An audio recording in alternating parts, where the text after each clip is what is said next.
how much longer she'd keep up the pretense of a connection with her old hometown by reading the Times-Union online.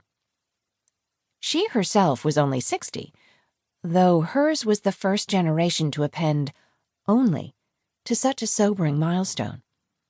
Having remained in the same position for half an hour, her knees had stiffened, and extending the right one was tricky.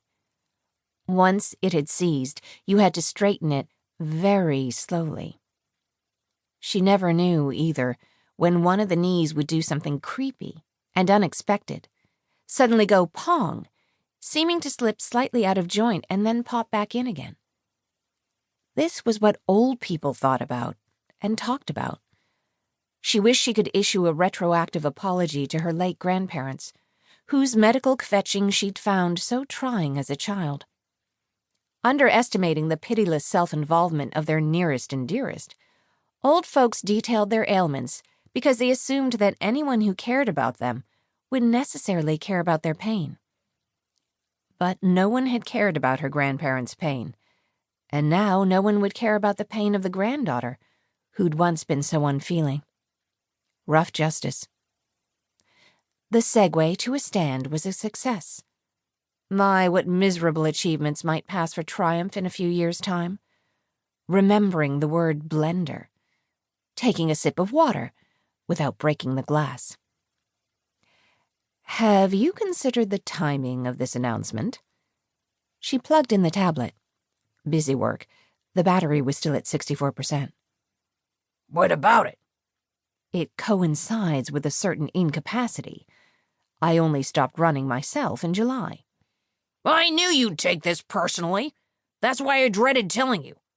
Would you really want me to deny myself something just because it makes you feel wistful? Wistful. You think it makes me feel wistful. Resentful, Remington revised. But if I bind myself to a chair for eternity, that won't help your knees in the slightest. Yes, that's all very rational.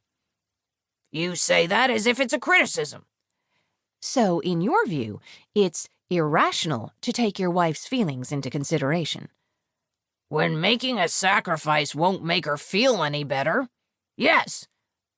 You've been thinking about this for a while? A few weeks. In your mind, does this uncharacteristic blossoming of an interest in fitness have anything to do with what happened at the DOT? Only in the sense that what happened at the DOT has provided me a great deal of unanticipated leisure time.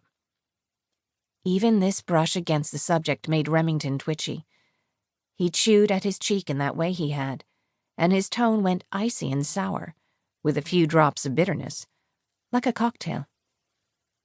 Serenata disdained women who broadcast their emotions by banging about the kitchen, though it took a ridiculous degree of concentration to keep from unloading the dishwasher. If you're looking to fill your dance card, don't forget the main reason we moved here. It's already been too long since you last visited your father, and his house is a riot of repair jobs. I'm not spending the rest of my life under my father's sink. Is this your version of talking me out of a marathon? You could do better. No, I want you to do whatever you want, obviously. Not so obviously. The dishwasher had proved irresistible.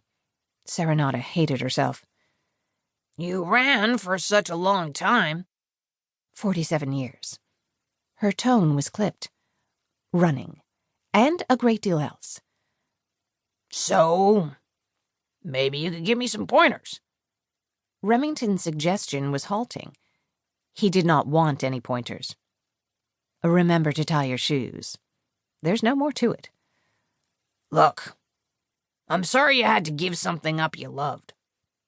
Serenata straightened and put down a bowl. I did not love running. Here's a pointer for you. No one does. They pretend to, but they're lying. The only good part is having run.